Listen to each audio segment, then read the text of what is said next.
pour cette bonne réunion. Merci Seigneur pour la bonne parole de Dieu qui est prêchée dans ce lieu. Amen. Quand la parole de Dieu est annoncée, il se passe toujours quelque chose. Amen. Le Seigneur est la solution. Nous avons écouté tous ces beaux témoignages qui ont fait du bien à notre cœur. Ce qui fait une réunion, c'est les chants, les témoignages, l'intervention de l'un et de l'autre et la parole de Dieu. C'est un ensemble qui fait que nos cœurs sont touchés et puis que nous ressentons la présence de Dieu. Et c'est surtout, ce qui est important, c'est que le message de l'Évangile est diffusé. Alléluia. Amen. Au Seigneur. Amen. Pour ça, Jésus disait un semeur sorti pour semer. Et le semeur, c'est celui qui annonce la parole. Et il faut que la parole soit annoncée. Gloire à Dieu. Amen. Et la semence, c'est la parole de Dieu. Et puis la terre, c'est le cœur. Et quand la Bible dit, quand la semence, elle tombe dans le bon cœur, parce qu'il y a des cœurs qui reçoivent la parole, mais ils la rejettent. Mais la Bible dit, si le bon cœur, la bonne terre reçoit la parole, reçoit la semence, alors cette semence, c'est une semence de vie. La Bible dit que c'est une semence incorruptible. On ne détruit pas la parole de Dieu. Elle est toute puissante. Amen. Et quand la parole de Dieu, elle est plantée dans un cœur, elle produit du fruit à la gloire de Dieu. Amen. Amen. Elle produit le salut. Alors si tu voudrais que ton cœur soit bon ce soir, Alléluia. ouvre ton cœur, Amen. afin que la semence de Dieu puisse tomber, mais pas brûler. La Bible dit quand la semence elle est tombée dans les endroits où il y a des pierres, la parole de Dieu nous dit, la parabole dit que les petits oiseaux viennent et enlèvent la semence. Et dans l'explication de la parabole, les petits oiseaux, c'est le diable. Parce que quand la semence de Dieu, elle tombe dans un cœur, et quand il n'y a pas de fondement, le diable s'empresse pour venir enlever la semence dans le cœur. Parce que le diable sait, lui, que la semence de Dieu est une semence incorruptible, et c'est la puissance de Dieu qui est capable de faire du bien dans les cœurs. Et la Bible dit, quand la semence aussi, elle tombe dans les endroits où il y a des épines, il n'y a pas de fondement, il n'y a pas de terre, il n'y a que des épines, le soleil vient, puis et la semence, elle sèche et elle meurt. Et ça, c'est des cœurs qui sont pris par les soucis du siècle, les soucis de la vie. Et la parole de Dieu nous dit, à cause de ces soucis-là, la parole de Dieu, elle ne prend pas vie. La vie, elle ne vient pas à ce moment-là. Mais si ce soir, tu voudrais dire, Seigneur, je viens devant toi, je prépare mon cœur, parce que je voudrais que ce soir, je voudrais que mon cœur ressente ta présence. Je voudrais que mon cœur soit changé. Mais pour que ton cœur change, il faut que la semence de Dieu, elle tombe chez toi et elle te fait du bien. Parce que Jésus est la solution. La parole de Dieu, elle est la solution pour tous, pour tous les problèmes, pour toutes les difficultés. Amen. Le Seigneur, il est à la hauteur. Le Seigneur voudrait te faire du bien. Le Seigneur voudrait changer ton cœur. Il voudrait changer ta tristesse en joie. Il voudrait changer tes ténèbres en lumière. Il voudrait apporter quelque chose de bon en toi. Si jusqu'à là, tu as toujours refusé, tu n'as pas accepté la présence de Dieu, tu n'as pas accepté sa parole, ben, il serait bien ce soir Alléluia. que tu puisses accepter Jésus comme ton sauveur personnel et que tu puisses permettre à la parole de Dieu de te faire du bien. Amen. Adieu. On a écouté des témoignages de consolation ce soir. Il serait bien que tu puisses accepter la parole de consolation dans ta vie. Parce que tu as aussi besoin d'être béni. Tes larmes ont besoin aussi d'être essuyées. Ton cœur aussi a besoin d'être béni par la présence de Dieu. Les choses ont besoin d'être réparées en toi. Et le monde ne peut pas faire ça. La vie de tous les jours ne peut pas faire ça. Même si on a un bon foyer, ça n'arrive pas. Il faut que la présence de Dieu vienne bénir et réparer et canceller les cœurs. Gloire à Dieu. J'aimerais faire une lecture avec vous dans la parole de Dieu. J'aimerais dire ces paroles, que Dieu bénisse cette maison. Amen. Gloire au Seigneur, que Dieu bénisse les propriétaires. Amen. Vous savez que Jésus a fait des réunions aussi dans les maisons. C'est pas nous qui a fait les premières réunions dans les maisons. Les premiers qui a fait les réunions dans les maisons, c'est Jésus. Amen. Et on voit l'exemple à Capernaum. Il a fait une réunion dans une maison et c'est là qu'on a découvert le toit. Puis on a descendu le paralytique. Jésus a pardonné son péché et il l'a guéri. Amen. Gloire au Seigneur. C'est Jésus qui a débuté les réunions dans les maisons. Amen. Gloire au Seigneur. Alléluia. Il est le Tout-Puissant, Seigneur. On fait simplement ce qu'il a fait lui. Gloire au Seigneur. Amen. Alors je lis avec vous ce beau verset de la parole de Dieu, acte 3 des apôtres. C'est une belle histoire de la parole de Dieu. Voici ce qu'il est dit. Pierre et Jean montaient ensemble au temple à l'heure de la prière. C'était environ la 9e heure, c'est-à-dire 15 heures de l'après-midi. Il y avait un homme boiteux de naissance qu'on portait et qu'on plaçait tous les jours à la porte du temple appelé la Belle, pour qu'il demande l'aumône à ceux qui entraient dans le temple. Cet homme, voyant Pierre et Jean qui allaient y entrer, demanda l'aumône. Pierre, de même que Jean, fixant les regards sur lui, et dit « Regarde-nous ». Ils le regardèrent attentivement, s'attendant à recevoir quelque chose. Est-ce que tu es prêt à t'attendre à recevoir quelque chose ce soir? Voudrais-tu recevoir quelque chose de Dieu? Amen. Cet homme-là s'attendait à recevoir quelque chose des apôtres. Mais ne t'attends pas à recevoir quelque chose des serviteurs de Dieu. Attends-toi à Dieu. S'attendant à recevoir quelque chose. Alors Pierre lui dit, je n'ai ni argent ni or, mais ce que j'ai, je te le donne. Au nom de Jésus, Amen, de Nazareth, lève-toi et marche. Prenant par la main droite, il le fit lever en un instant. Ses pieds et ses chevilles devinrent fermes. D'un saut, il fut debout et il se mit à marcher. Il entra dans le temple, marchant, sautant et louant Dieu. Amen. J'aimerais prier le Seigneur. J'aimerais que Jam puisse prier le Seigneur. Amen. Seigneur, je bénis ton nom. Merci pour la grâce d'annoncer ta parole qui est la vérité, ta parole qui est amour, ta parole qui est puissante. Alors je te demande d'intervenir dans ce chalet, Seigneur. J'ai besoin de toi, Seigneur. Et je ne suis pas seul à avoir besoin, Seigneur. Tu vois mes frères, tu vois les personnes qui sont là, Seigneur. Tu les bénis, tu agis par ton Saint-Esprit, Seigneur. Tu fais descendre ta gloire, Seigneur Jésus. Montre-nous encore tout ton amour et ta puissance, Seigneur Jésus. À travers le niqueur, Seigneur Dieu, qui puisse parler de toi, Seigneur Dieu. À toi la gloire, Seigneur. Amen. Vous savez, quand on prêche la parole de Dieu, on a un désir dans nos cœurs. Et que c'est vrai, nous devons annoncer la parole de Dieu. Et c'est important d'entendre la Bible. Mais notre désir, c'est que nos cœurs soient remplis du Saint-Esprit. Amen. Afin que les secrets des cœurs soient dévoilés. Amen. Pas devant tous, mais dans le silence de Dieu, dans la connaissance de Dieu, dans le secret entre toi et Dieu. Dire, Seigneur, tu as dévoilé mon cœur ce soir. Amen. Personne ne le sait, mais le Seigneur peut te consoler. Le Seigneur, vous savez, il ne dévoile pas nos vies et nos cœurs pour nous faire rendre devant les autres. Non, il dévoile nos besoins parce qu'il nous aime. Amen. Amen. Jésus t'aime. Amen. Alléluia. Gloire à Dieu. Jésus t'aime. Quel beau message. Amen. Amen. Jésus t'aime. Vous savez, quand David Wilkerson, ce grand serviteur de Dieu, qui est parti auprès du Seigneur aujourd'hui, et qui a eu un ministère béni, lorsqu'il est arrivé aux États-Unis, et puis quand il a prêché l'évangile à tous ces hommes qui étaient très difficiles, et quand il a rencontré le chef du gang, Nicky Cruz, et quand il était devant lui, souvent la vie du serviteur de Dieu était en danger. Et souvent cet homme qui était méchant, Nicky, voulait tuer le serviteur de Dieu. Puis un jour il a dit, je vais prendre ton corps, je vais le couper en 1000 morceaux, et je vais le jeter sur la route.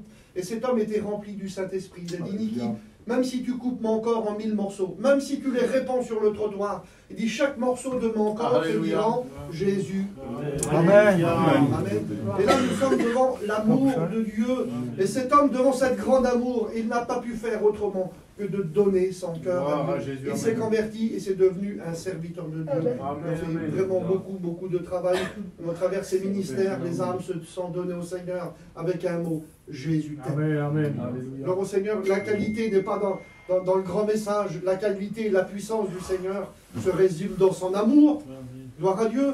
C'est de l'amour qu'il faut. Amen. Amen. Si nous sommes venus au Seigneur, c'est parce qu'il nous a aimés le premier. Amen. Et nous avons ressenti son amour dans nos cœurs. Que c'est bon de se sentir aimé. Vous savez, quand nos proches nous aiment, il n'y a pas meilleur de se sentir aimé par ses enfants, dans son foyer, par sa famille, par ses parents, par ceux qui nous entourent. C'est merveilleux. Mais quand on se sent aimé par Dieu lui-même, par Jésus-Christ, alors là, c'est quelque chose de plus grand encore. C'est quelque chose de puissant. C'est quelque chose qu'on ne peut pas ressentir ici-bas sur la terre. C'est puissant, l'amour de Dieu, de se sentir aimé. Et quand, à cause qu'il nous aime, il pardonne notre péché, même si nous avons un lourd passé. Jésus pardonne notre péché, parce que là, nous sommes devant la manifestation de l'amour de Jésus. Gloire à Dieu. Jésus t'aime. Alléluia. Les apôtres venaient de faire une grande expérience à la chambre haute, acte 2 des apôtres. La Bible nous dit qu'ils furent tous remplis du Saint-Esprit. À ce moment-là, c'était la promesse que Jésus avait dit. Il ne partez pas de Jérusalem sans avoir reçu. Ça serait bien de recevoir. Amen. Gloire à Dieu. Amen. On vient à la réunion pour recevoir. On prie pour recevoir. On lit la Bible pour recevoir. Qu'est-ce que tu aurais besoin ce soir? Ils venaient de vivre une grande expérience. Et puis quand ils ont été baptisés du Saint-Esprit, ils ont ouvert les portes de la chambre haute. Et puis à cette occasion-là, il y avait des Juifs qui étaient venus de toutes les nations du monde. Ils étaient venus à Jérusalem pour adorer. Et puis quand ils ont écouté tout ça, c'est parlé en langue, ils se sont approchés. Et puis les portes se sont ouvertes et les serviteurs de Dieu sont venus. Ils ont annoncé l'évangile, Pierre qui a prêché. Et quand il prêche, dit la parole de Dieu, les âmes ont été touchées, bouleversées.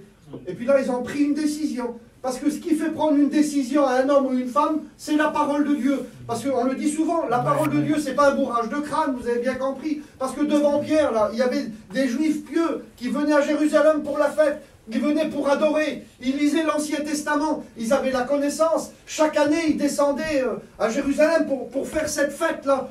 Et personne n'avait convaincu leur cœur. Mais là, ils sont devant le sacrifice de Jésus. Ils sont devant la résurrection. Ils sont devant l'amour de Jésus. Et quand Pierre prêche, il leur parle que Jésus les aime, qu'il veut pardonner leurs péchés, qu'il a été mort à la croix du Calvaire, mais le troisième jour, il est ressuscité. Et devant ce message, qui est un message qui est puissant, c'est un message qui est vivant, c'est pas un message qui est mort. C'est un message qui est vivant. Et à cause que ce message était vivant, là, à ce moment-là, ce jour-là, 3000 personnes vont accepter Jésus comme leur sauveur. Ils vont faire 3000 baptêmes. Et ça, c'est l'effet de la puissance de Dieu.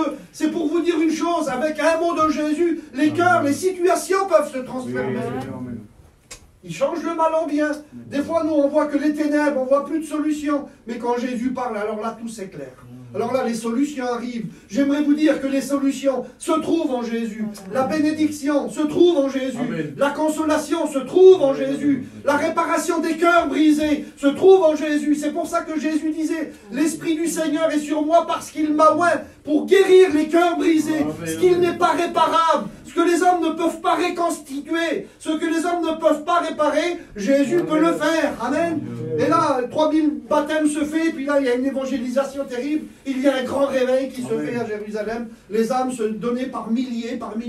Un coup 3000, un coup 5000. Ça venait de tous les côtés. On se donnait au Seigneur. On avait compris, on avait saisi l'amour de Jésus.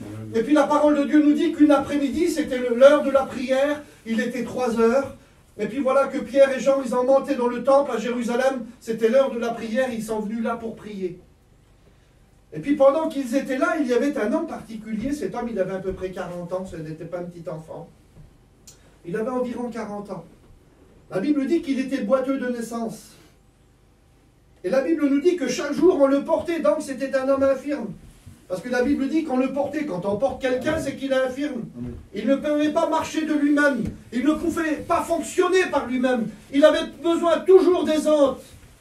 Et puis la parole de Dieu nous dit qu'il avait une bonne place, c'était la porte du temple. Pourquoi qu'on le mettait chaque jour à la porte du temple? Tous les religieux d'Israël venaient au temple pour prier.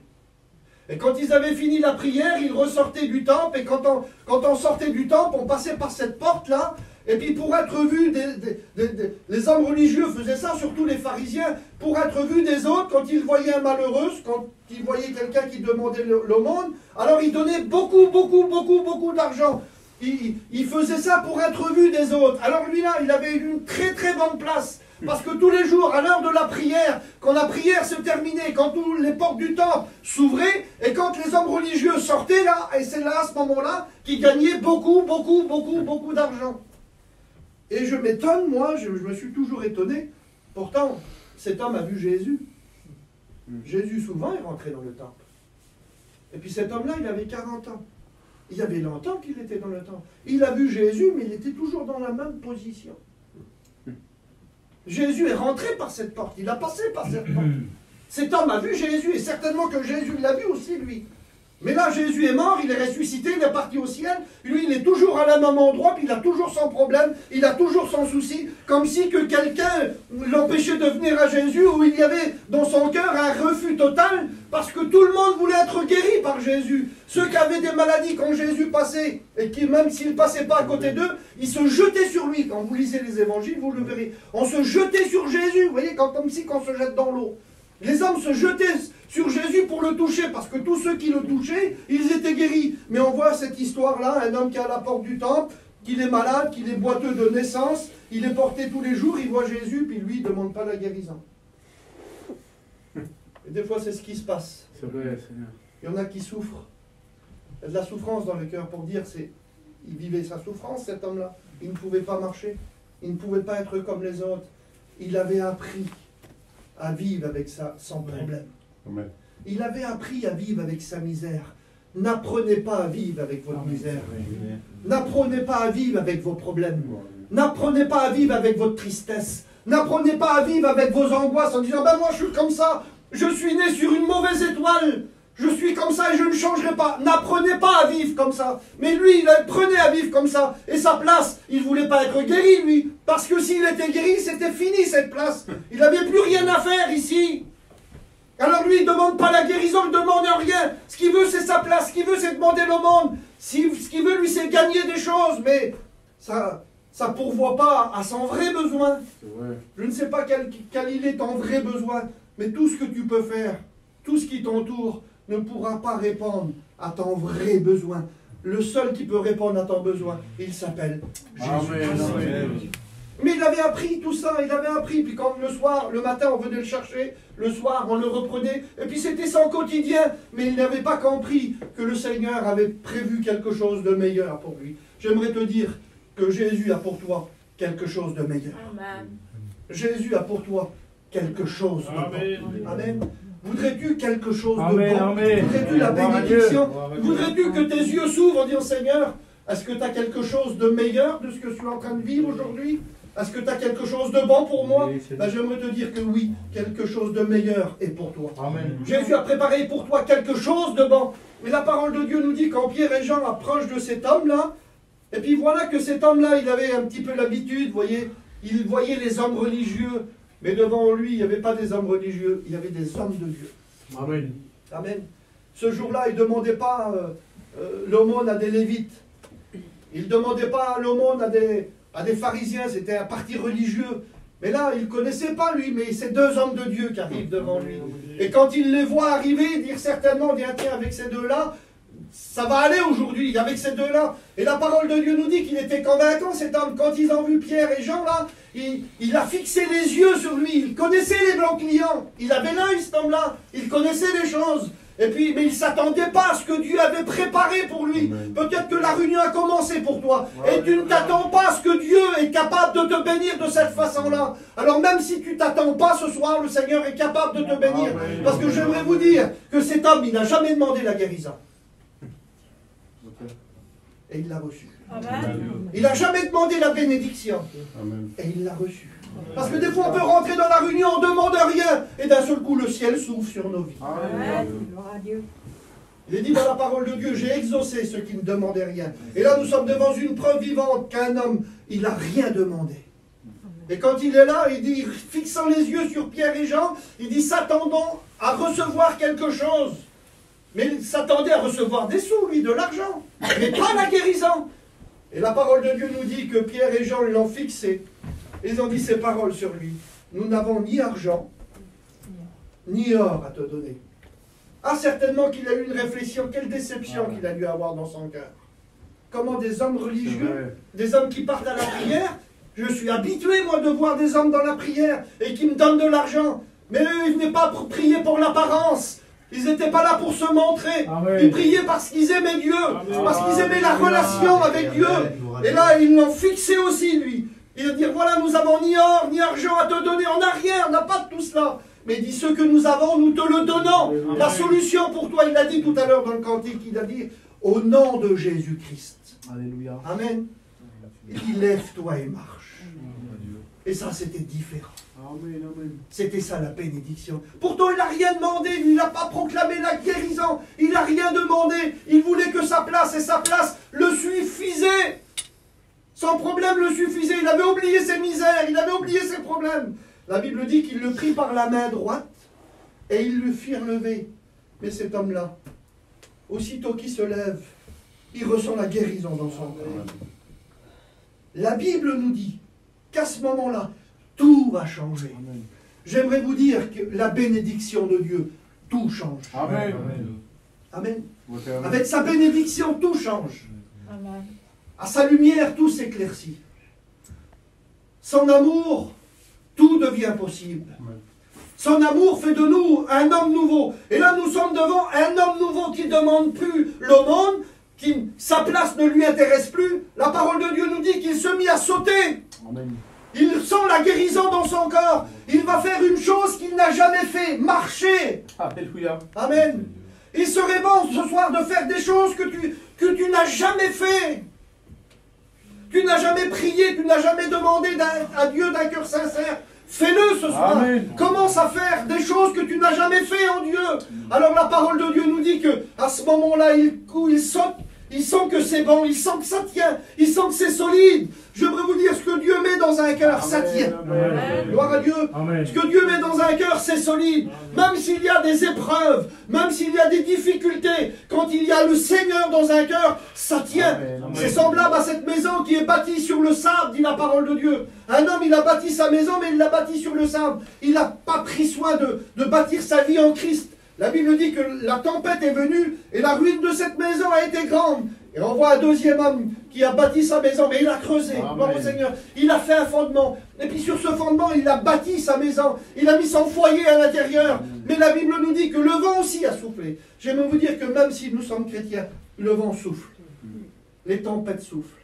Il y a des difficultés. Mais la différence, la Bible dit que cette maison, elle fut debout, elle resta debout parce qu'elle était bâtie sur le roc. Et à ce moment-là, cet homme, il est en train de construire sa vie sur Jésus-Christ. Et à ce moment-là, le temple, il était fermé pour lui. Parce que les hommes qui avaient des défauts corporels ne pouvaient pas rentrer dans le temple. À cause de son infirmité, il ne pouvait pas rentrer dans le temple. À cause de ton péché, tu ne peux pas rentrer dans la présence de Dieu. Parce que c'est ton péché qui est une barrière devant toi et qui t'empêche de rentrer dans la bénédiction de Dieu, comme cet homme. Mais cet homme, il est débarrassé de son infirmité. La Bible dit qu'il rentre dans le temple. Amen. Amen. Amen. Amen.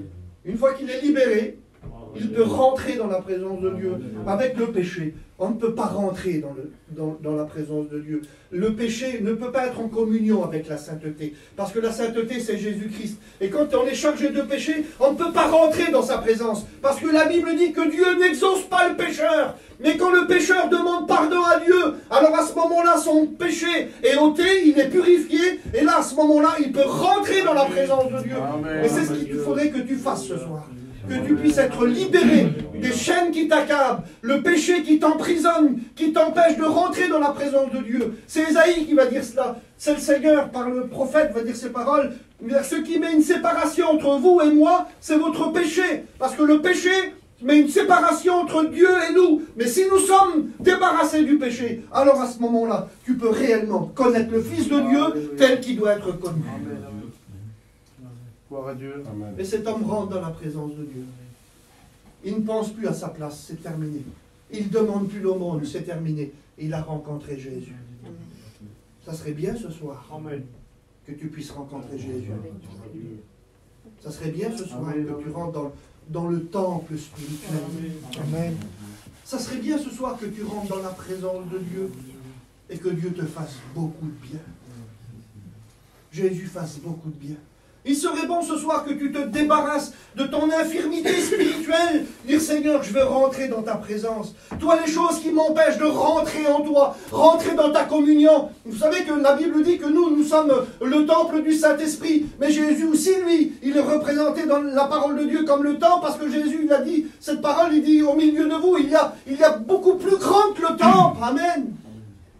Ça serait bien que tu rentres dans sa présence. Parce que quand on voulait aussi rencontrer Dieu, il fallait rentrer dans le temple. Parce que dans le temple, là-bas, il y avait le lieu très saint. C'était Dieu qui était là-bas. Mais il serait bon ce soir que tu rentres dans le temple, que tu t'approches du lieu saint, que tu traverses ce rideau-là, et que tu rentres dans la présence de Dieu, et que tu arrives dans le lieu très saint, qui est la présence de Dieu. C'est possible parce que Jésus est mort à la croix du Calvaire. Et la Bible dit quand Jésus est mort à la croix du Calvaire, le voile du temple s'est déchiré. Amen. Gloire à Dieu. Et il a inauguré, dit la Bible, une route nouvelle. Gloire au Seigneur. Une route où il n'y a pas de barrière. Une route où les hommes ne peuvent pas dire non, tu ne peux pas rouler. Tu peux marcher. Amen. Tu peux rentrer par cette route nouvelle. Parce que la route, c'est Jésus. Jésus, il a dit, je suis le chemin, je suis la vérité et je suis la vie. Il est cette route qui t'amène vers Dieu. Il est cette route de réconciliation qui te permet ce soir d'être réconcilié avec Dieu. Cette route qui t'ouvre les portes du ciel. Pour cet homme dans son infirmité, Tout lui était fermé. Mais cette journée-là, à 3 h de l'après-midi, les portes se sont ouvertes. Il serait bien ce soir qu'à cette heure-là où je vous prêche, il est 21h46, il serait bien que, à partir de ce soir, que les portes s'ouvrent. Gloire au Seigneur. Il serait bon à partir de ce soir que tu rentres dans le temple, que tu rentres dans la bénédiction et tu dis c'est assez de mon infirmité. J'ai appris à vivre avec la tristesse. J'ai appris à vivre avec l'ennui. J'ai appris à vivre avec toutes ces choses qui sont en train de me détruire, qui sont en train de me faire du mal. Et puis laissez-moi vous dire que l'infirmité de cet homme, lui, il voyait tout en rose, il pensait que tout était bien, mais il était sur le chemin de la perdition. Il était en train de mourir spirituellement. Le temps, il avait déjà 40 ans, il n'avait pas 12 ans, il avait déjà 40 ans qu'il avait tout oublié. C'était un juif, il ne s'était pas tourné vers Dieu, mais sur ce jour-là, il avait besoin de rencontrer Jésus. Sa vie avait besoin d'être changée.